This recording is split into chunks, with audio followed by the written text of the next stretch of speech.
सबसे कॉमन जिसे आप सीजनल वायरल बुखार कह रही हैं, वो रेस्पिरेटरी वायरसेस होते हैं जी, है ना।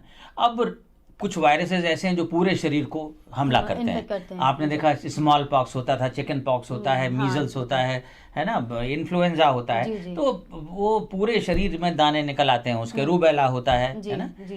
लेकिन कुछ वायरसेस ऐसे हैं जो एक खास ऑर्गन को, आपके शरीर के एक हिस्से को ज्यादा प्रभावित करते हैं। कुछ वायरसेस हैं जो दिमाग को ज्यादा प्रभावित करते हैं, जैसे रेबीज में होता है, ठीक है।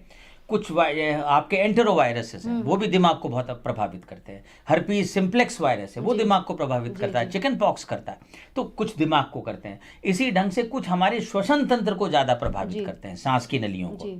श्वसन तंत्र का मतलब है कि उनमें जुकाम, खांसी, पसली चलना, निमोनिया, दमा उभर आना, है ना, सांस की नलियों में सूजन या प्रदाह, ये सब ज्यादा होता है। जैसे राइनो वायरस हैं, रेस्पिरेटरी सिंसिशियल वायरस हैं।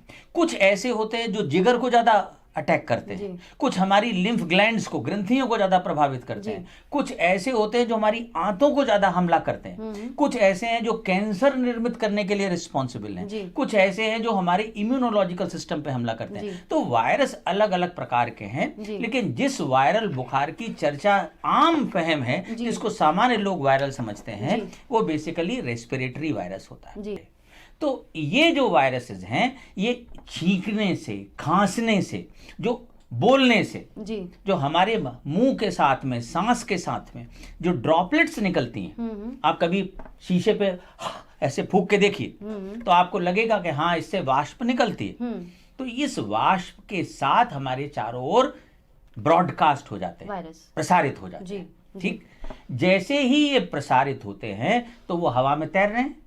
कोई दूसरा व्यक्ति जब अपने सांस के साथ इसे, भाई सांस देखिए, खाना आप क्या खाएंगे, झूठा नहीं खाना चाहते, पानी भी आप झूठा नहीं पीना चाहते, लेकिन सांस झूठी लेना हमारी मजबूरी है। हाँ, बिल्कुल। हम ऐसा नहीं कर सकते कि ये मेरी हवा और वो तुम्हारी हवा। बिल्कुल।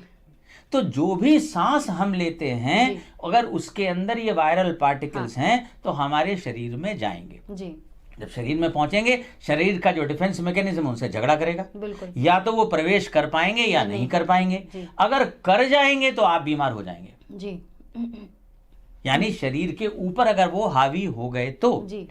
दूसरा तो एक तरीका हुआ ये छींकने से, खांसने से प्रसारित हो रहा है, हवा के जरिए से। दूसरा, आपने छींका हाथ में, अब मैंने आपसे हाथ में लाया जी, जी। मेरे हाथ से ये कीटाणु आपके हाथ में पहुंच गए, आपको नाक में खुजली हुई, आपने यूं खुजाया, वो नाक में चले गए जी। बिल्कुल। तो दूसरा तरीका ये है कि चीजों से, ऑब्जेक्ट से मैंने छींका तो आपके इस माउस के ऊपर मेरे पार्टिकल आ गए, आपने माउस पकड़ा, आपके हाथ में चले गए। अब मेरे हाथ में पार्टिकल है, मैं दरवाजा खोल के गया कहीं तो उसके हैंडल पे लग गए। मैंने टेलीफोन उठाया तो मेरे टेलीफोन के रिसीवर पे लग गए। तो ये जो तरीका है प्रसारित होने का, इसको हम बाइफोमाइट कहते हैं। तो या तो ये यूं प्रसारित होता है, इसीलिए कहा जाता है कि हम लोग टिश्यू पेपर इस्तेमाल करें, ठीक है। हाथ बार बार धोएं अगर वायरल इन्फेक्शन हो जाए। छींकते खांसते समय मुंह पे हाथ रख लें जी, जी। हाथ रखने से ज्यादा उपयुक्त आजकल कहा जाता है कि आप अपनी कोहनी में खांसें, जिससे हाथ से भी प्रसारित होगा। तो अगर आप अपनी कोहनी में खांसते हैं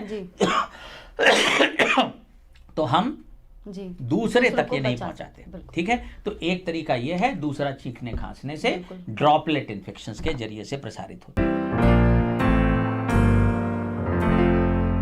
देखिए, वायरल के सिम्टम्स का भी हिस्सा हो सकता है, लेकिन ये कि ये आवश्यक नहीं कि ये हो। ये इतना वेग बातचीत है कि ये किसी भी बीमारी के प्रारंभ में हो सकता है। आपका शरीर संघर्ष कर रहा है और इस संघर्ष की प्रक्रिया में वायरल बुखार का एक हिस्सा होता है जिसे हम प्रोड्रोमल सिम्टम्स कहते हैं, यानी वायरस के शरीर में आने के ठीक पहले घटित होने वाली चीजें। या कई बार सब क्लिनिकल इन्फेक्शन होता है कि संक्रमण तो है लेकिन उसके पूरे लक्षण सामने व्यक्त नहीं हो रहे, क्योंकि आपका शरीर अभी भी बीमारी पे हावी है जी।